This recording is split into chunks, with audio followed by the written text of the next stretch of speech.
Okay, Jason, in this section I want to cover the Utah housing. Now you've got Utah housing dash first home. Right. And yeah, that's how I got started. I bought a home in Riverton a billion years ago, and it was Utah housing, and the interest rate was amazing. I got 7%. Sounds like an amazing rate. That was back when just shortly after my brother-in-law wisely pronounced, after a whole bunch of training, that the interest rate would never possibly go below 12%.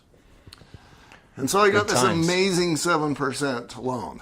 And yeah, nobody wants that now. But it was awesome for me. Yeah. So is that what the Utah housing program is all about, is for first-time home buyers? Not necessarily. It used to be more geared that way, but actually they have 4 programs now. Okay. A few options. The first home program is just that. It's first-time home buyers, which is an interesting term in the mortgage world. First time means you haven't owned one in 3 years. Interesting. So there you go. So this is for first-time home buyers. It's an FHA loan. So you're going to get a first and a second loan. The second is going to take care of your down payment. The home that I'm in right now, we're actually in my man cave. You just see whatever I'm going to choose to put behind us. I don't know if that's going to be a mountain or a stream or an ocean, but we're going to put something behind us.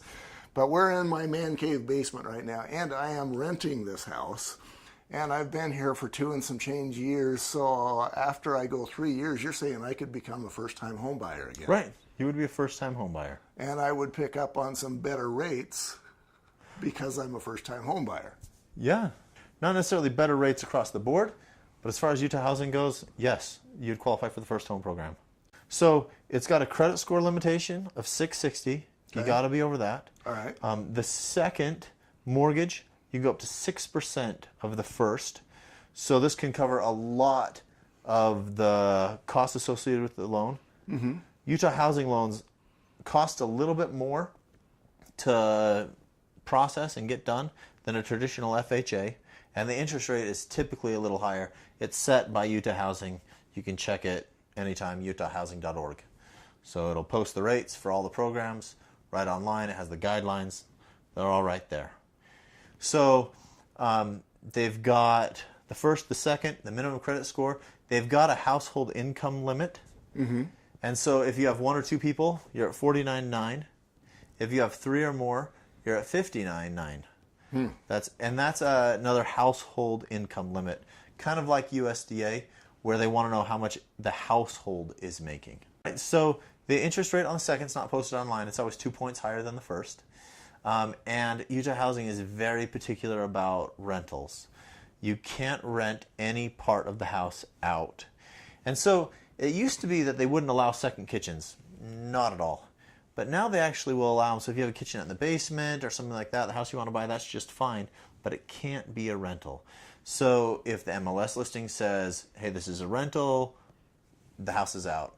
If the appraiser goes through and says the tenants were in the place, the house is out.